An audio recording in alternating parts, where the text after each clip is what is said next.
Advanced visualisation తో అద్భుతాలు ఎలా చూడొచ్చు, మనం అత్యంత అద్భుతంగా అనంత విశ్వశక్తిలోకి ఆ అంతులేని గొప్ప ఆనందాన్ని ఎలా పంపించాలి, రేపటి భవిష్యత్తుని ఎలా క్రియేట్ చేసుకోవాలి గొప్పగా.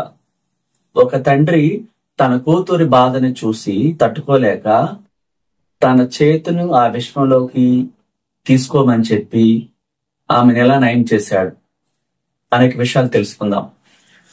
మనం ఎక్కువగా చాలా డిప్రెషన్ గురవుతూ ఉంటాం. ఆ డిప్రెషన్ లో వాడని భాష ఉపయోగించుకొని నెగిటివ్ భాష వాడుతూ ఉంటారు.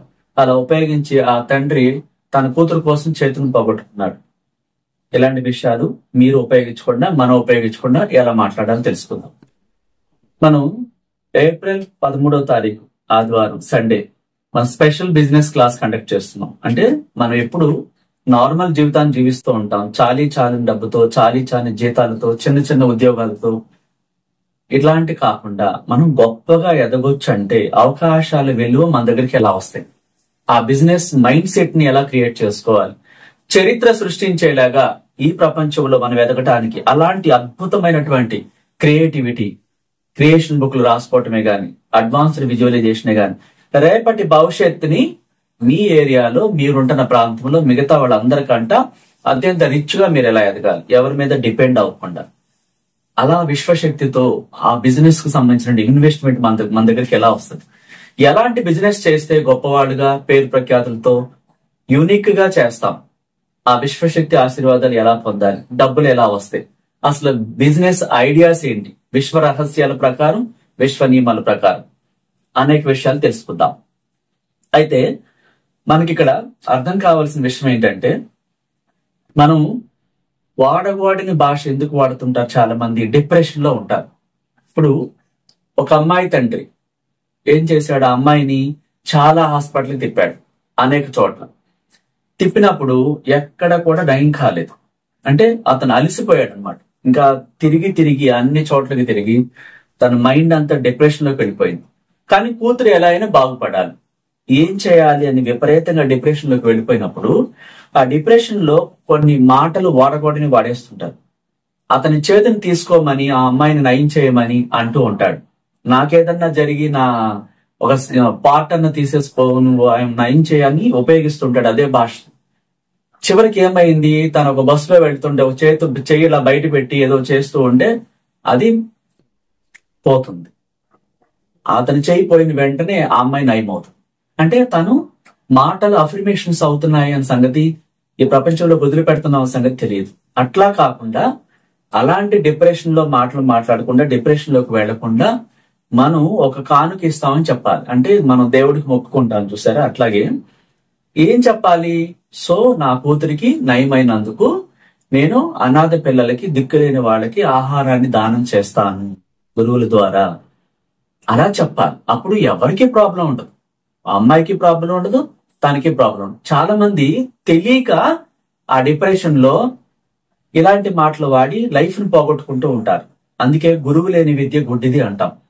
ఎందుకని, సరైన వే, ఒక గురువు లేకుండా ఒక క్రికెటరు అంత గొప్పవాడు కాలేదు, ఎవరు కాలేదు. సచిన్ టెండూల్కర్ కూడా అదే చెప్పారు, గురువు లేకపోతే నాకు ఈ మెళకువలు తెలిసే కాదు, నాకింత ఫేమ్ వచ్చేది కాదు. అంటే ఇక్కడ మనం మాట్లాడకూడని భాష ఉపయోగించుకుని మనకి మనమే అన్యాయం చేసుకుంటూ ఉంటారు. వీళ్ళే హింసించుకుంటా ఉంటారు. కొంతమంది రకరకాలుగా వాళ్ళని తిట్టుకుంటూ ఉంటారు. ఇదేమవుతుంది, దాన్ని తిరిగి పొందుతారు, అది నిజమవుతుంది అన్న సంగతి వాళ్ళకి తెలియదు. అట్లాగే ఆ తండ్రి ఆ విధంగా ఎలా మాట్లాడకూడదో, ఎలా దానం చేయొచ్చో, ఒక కానుక ఇస్తానని చెప్పి ఇట్లాంటివి ఉపయోగించి ఎవరికి బాధ లేకుండా జరుగుతుంది అనే సంగతి తనకు తెలియదు. ఎందుకని, లా ఆఫ్ అట్రాక్షన్ తెలియదు. అంటే లా ఆఫ్ అట్రాక్షన్ ఏముంది, మీరు ఇవ్వండి పొందండి అని ఉంది. మీకు ఏదైనా సమస్య వచ్చినప్పుడు, ఏదైనా సేల్ కావట్లేదు, లేదా జాబ్ కోసమో బిజినెస్ కోసమో ట్రై చేస్తున్నప్పుడు విశ్వానికి ఏం చెప్పాలి. ఇప్పుడు చేపలు పట్టేవాడు ఆ ముళ్ళకి ఏం పెడతాడు, చిన్న చేప నత్త ఎర పెడతాడు, లేదంటే చేపడు. అవి అర్థం చేసుకో. ఇది క్లిస్టల్. ఇందులో రెండో మాటకి ఛాన్స్ లేదు. మీరు వంట చేయాలి అంటే ఆ థింగ్స్ అన్ని లేకుండా చేయలేరు. మీరు ఒక విదేశాలు వెళ్ళాలంటే ఆ ఫ్లైట్ టికెట్ కొనుక్కోకుండా, లేదా ఆ షిప్ లో ప్రయాణించకుండా వెళ్ళలేరు. అందువల్ల మనం ఒకటి కావాలనుకున్నప్పుడు ఒకటి వదులుకోవాలి. ఆ తండ్రి చేసింది ఏంటి? తనకి తెలియకపోవటం ద్వారా తన లైఫ్ ని కోల్పోయాడు ఒక చేతిని. అంటే ఆవిటివాడి కింద లెక్క కదా. అట్లా కాకుండా కూడా చక్కగా మాట్లాడి ఈజీగా ఎవరికి ఇబ్బంది లేకుండా పొందొచ్చు అన్న సంగతి తనకు తెలియదు. అదే విశ్వనియమాలు తెలియదు, గురువు లేని విద్య గుడ్డిది అనేది. అందుకని ఏం చెప్పాలి? మీకు డబ్బు కావాలంటే, లేదా జాబ్ కావాలంటే, లేదా అప్పులు తీరాలంటే, ఒక ఇల్లు కొనుక్కోవాలంటే, ఆరోగ్యం కావాలంటే, ఒక కంపెనీ పెట్టాలంటే మన నుంచి ముందుగా వెళ్ళాలి సహాయం. ఆ దిక్కులేని వాళ్ళకి గురువు ద్వారా సహాయం చేసినప్పుడు, అంటే మనకి డబ్బు కావాలంటే డబ్బు దానం చేయాలి. ఇది చాలా మందికి తెలియదు. లేకుండా ఎలా అంటే మీరు సంకల్పం అనేది బలంగా బయటికి వచ్చినప్పుడు విశ్వమే ఆ విశ్వ సంపదల ద్వారా ఓపెన్ చేసి ఆ సంకల్పాన్ని నిజం చేస్తుంది. అంటే ఇచ్చే గుణాన్ని మనం ముందుగా ప్రకటించాలి. అప్పుడు పొందే గుణాన్ని ప్రపంచ ద్వారాలు ఓపెన్ అయ్యి నీకు అన్ని వస్తాయి. నీకు ఇచ్చే గుణం లేనప్పుడు పొందే రైట్స్ కూడా లేవు, పొందే అర్హత లేదు నీకు అంటుంది యూనివర్స్.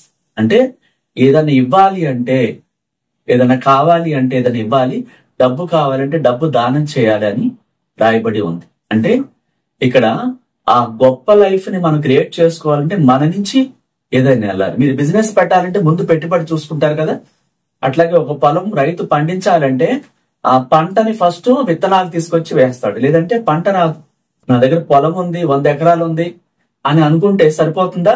ఆ 100 ఎకరాలు ఏం వేయాలి? ఏ పంట వేస్తే పండుతుంది, ఆ ఫలాలు వస్తాయి, అది వేయాలి. అలాగే మనకు ఒకటి కావాలి ప్రపంచం నుంచినప్పుడు మన నుంచి వెళ్లకుండా అది ఏది రాదు ఎన్నాళ్ళైనా సరే. చాలా మంది, అంటే ఇక్కడ ఎవరిని ఉద్దేశించి కాదు, ఈ సూత్రాలు తెలియక ఎన్నాళ్ళైనా సరే ఇబ్బందులు పడుతూనే ఉంటారు. కారణం అది ఇతరు వేళ్ల నుంచి ఏమి వెళ్ళట్లేదు, అటు నుంచి కూడా ఏమీ రాదు అంటాం. అట్లాగే మనం విజువలైజేషన్ చేయాలి అంటే, అడ్వాన్స్డ్ విజువలైజేషన్ చేయాలంటే అలాంటి అడ్వాన్స్డ్ మాటలు ఎంత టెక్నికల్ గా విశ్వంలోకి వెళ్ళాలి, ప్రపంచంలోకి వెళ్ళాలి. రేపటి భవిష్యత్తు నువ్వు క్రియేట్ చేసుకోవాలనుకున్నప్పుడు నీ మీద నీకు విపరీతమైన ప్రేమ ఉండాలి. ఆ ప్రేమలో నుంచే ఒక లైఫ్ క్రియేట్ చేసుకోవడం కుదురుతుంది. మనం అంటే మనకి ఇష్టం లేనప్పుడు రేపటి భవిష్యత్తుని అందంగా క్రియేట్ చేసుకోవటం రాదు. అప్పుడు ఏం చేయాలి? చాలా కామ్గా ప్రతి రాత్రి నిద్రపోయేటప్పుడు ప్రశాంతమైన స్థితిలోకి వెళ్ళిపోయి చాలా చక్కగా హ్యాపీగా ఒక మంచి సువాసనలో చెలగా రూమ్ ని రెడీ చేసుకోవాలి. ఈ జోవాదు అనేసి పొడి ఉంటుంది, అది ఎక్కడైనా మీకు దొరుకుతుంది. అది తీసుకుని దాన్ని, ఆ పొడిని మీరు చేతుల్లోకి తీసుకుని ఇట్లా చేతుల్లోకి తీసుకున్నప్పుడు ఆ ప్లేస్ మీ ఏరియా అంతా కూడా మంచి స్మెల్ వస్తుంది. అలా జస్ట్ ఇట్లా తీసుకుని, లేకపోతే చేతుల్లోకి తీసుకుని 2 చేతులు ఇట్లా అనేసేసి మీరు ఇట్లా అనుకున్నప్పుడు మీ ఆత్మకి స్పర్శ అంతా కూడా సువాసనమయం అవుతుంది. అంటే అప్పుడు చక్కగా ఆ మైండ్ సెట్ ఆనందంగా ఉంటుంది. సో ఆ మైండ్ సెట్ ఎప్పుడైతే ఆనందంగా ఉందో మీరు చక్కగా థింక్ చేయగలుగుతారు. సాడ్ గా ఉందనుకోండి, చిరాగ్గా ఉందనుకోండి, అప్పుడు మీరు కోరుకున్న అడ్వాన్స్డ్ విజువలైజేషన్ విశ్వంలోకి ఎలా పంపిస్తారు? పంపించలేరు. కాబట్టి మనం ఏం చేయాలి? ఆ మూడ్ ని మార్చాలి. హ్యాపీనెస్ వచ్చేలాగా, ఆ సువాసనలు వచ్చేలాగా ఆ రూమ్ ని చూసుకోవాలి. మన పెర్ఫ్యూమ్ అయినా వాడచ్చు, లేకపోతే మంచి సువాసన న్యాచురల్ ది వాడాలి. వాడినప్పుడు ఆ మనసుకి కొంచెం హాయిగా అనిపిస్తుంది. అలా హాయిగా అనిపించినప్పుడు మీకు ఎప్పుడైతే మనసు చాలా హ్యాపీగా అనిపించిందో ఆ హ్యాపీనెస్ లో నుంచే మన ఆలోచనలు పుడతాయి, హ్యాపీగా విశ్వంలోకి వెళ్తాయి. దిగులుగా కాకుండా, సాడ్ గా కాకుండా హ్యాపీగా ఉన్నప్పుడు రిలాక్స్ మూడ్ లోకి వెళ్ళిపోయి చాలా చక్కగా ప్లెజెంట్ గా మారిపోయి పీస్ ఆఫ్ మైండ్ తో రేపటి భవిష్యత్తుని ముందే చూడాలి. మీరు ఒక కంపెనీకి CEO కావాలనుకుంటున్నారా? ఒక మంచి జాబ్, సాఫ్ట్వేర్ జాబ్ పొందాలనుకుంటున్నారా? ఒక టీచర్ జాబ్ పొందాలనుకుంటున్నారా? లేదా మీ స్థలం అమ్మడవట్లేదా? ఇల్లు అమ్మడవట్లేదా? లేదా ఇల్లు కొనడానికి డబ్బులు ఉండి కూడా ఇల్లు దొరకట్లేదా? మీ అమ్మాయికి అబ్బాయికి మ్యారేజ్ చేయడానికి చాలా ఇబ్బందికరంగా ఉన్నారా? దొరకట్లేదా? లేకపోతే ఇంకా అప్పులున్నాయా? ఇలాంటి సమస్యలన్నిటికీ మనం ఎలాంటి విజువలైజేషన్ చేయాలి? పీస్ ఆఫ్ మైండ్ తో ప్రతి రాత్రి నిద్రపోయే ముందు కామ్గా మెడిటేషన్ స్థితిలో అయినా కూర్చోవచ్చు, పడుకునైనా సరే విజువలైజేషన్ చేయొచ్చు. ఇందులో రూల్స్ ఏమీ లేవు. వేలు ఇలా పెట్టాలి, కాలు ఇలా పెట్టాలి, అలాంటివి ఏమీ లేవు. కావాల్సిందల్లా ఏంటి? మీ మనసు ఆహ్లాదకరంగా, సంతోషంగా, రిలాక్స్ గా ఉండాలి. ఇది మాత్రమే ఒక గుండెకాయ లాంటిది. కాలు ఎలా పెట్టాం, చెయ్యి ఎలా పెట్టాం, ఎక్కడ కూర్చున్నాం, పడుకున్నాం, ఇలాంటి సంబంధమే. మీరు ఉండాల్సిన పొజిషన్ ఏంటి? ఫుల్ హ్యాపీనెస్, శరీరం అంతా పులకించిపోవాలి. అది ఆ విశ్వంలోకి వెళ్ళడానికి మార్గం. ఒక పునాది లాంటిది. వేలు ఎలా పెట్టామనండి, ఎంతసేపు కూర్చున్నాను సంబంధమే లేదు. ఈ వేలు ఎలా పెట్టాం ఇదంతా కూడా అవసరమే లేదు. కావాల్సిందల్లా మనసుని హ్యాపీగా ఉంచుకోవటం. ఎందుకంటే అమెరికాలో ఒక వ్యక్తి ఒక పైలట్ ట్రైనింగ్ లో ఆ శరీరం అంతా నుజ్జునుజ్జు అయిపోయినప్పుడు తను ఏ ముద్ర వేయలేదు, జస్ట్ బెడ్ మీద పడుకున్నాడు. డాక్టర్లు అందరు చేతులు ఎత్తేశారు. తన ఆత్మ గాలి పీల్చమని చెప్పింది. నువ్వు వారి మాటలు నమ్మొద్దు అని చెప్పింది. నీకేం కావాలో కోరుకో అన్నప్పుడు అతను నేను రేపు పరిగెత్తుకుంటూ వెళ్తున్నాను కొద్ది రోజుల్లో, ఆ క్రిస్మస్ కి ఆ చర్చికి వెళ్తున్నాను. విదేశీయులు క్రిస్టియన్స్ కాబట్టి వాళ్ళు ఆ విధంగా ఆడ ఆత్మ చెప్పినట్టు కోరుకుంటూ ఉంటూ కలలకంటూ ఉంటే ఆటోమేటిక్ గా బాడీ తనను తాను పునఃసృష్టి చేసుకుంది. డాక్టర్లే ఆశ్చర్యపోయారు. ఇక్కడ ఏంటంటే అతను ఏ ముద్ర వేయలేదు, కనీసం కాలు కదపడానికి లేదు, చేయి కదపడానికి లేదు, అవయవాలని విరిగిపోయాయి. జస్ట్ అతనికి ఊహ తెలుస్తుంది తప్ప బాడీలో ఏ పార్ట్ పని చేయట్లేదు, అంటే విరిగిపోయాయి. సో డాక్టర్లు అన్నారు ఇంకా ఇతన్ని ట్రీట్మెంట్ చేయటం అనవసరం అన్నారు. ఆ మాటలన్నీ తనకి వినపడ్డాయి. కానీ లోపల ఉన్న సోల్ ఏం చెప్పింది, నువ్వు వారి మాటలు వినవద్దు, నువ్వు గాలి పీల్చు అన్నప్పుడు అతను ఆత్మ చెప్పింది మాత్రమే చేశాడు. 3 నెలల్లో అతను నడుచుకుంటూ పరిగెట్టుకుంటూ చర్చికి వెళ్ళినప్పుడు అన్ని న్యూస్ ఛానల్స్ కవర్ చేసి ఆశ్చర్యపోయాయి. డాక్టర్లు కూడా అడిగారు నువ్వేం చేశావు. తను చెప్పాడు. ఏం చెప్పాడు? అతను అది పొందిన తర్వాత చెప్పాడు వాళ్ళకి. ఇది జరిగింది అనమాట అమెరికాలో. అట్లా మనం కావలసిన వాటి మీద ఫోకస్ చేయండి, అక్కర్లేని వాటి మీద ఫోకస్ చేయొద్దు.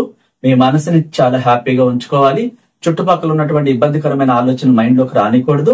రేపటి భవిష్యత్తుని క్రియేట్ చేసుకునేటప్పుడు మీరు చాలా బ్యూటిఫుల్ గా ఆ కొత్త జీవితాన్ని ముందే చూడాలి.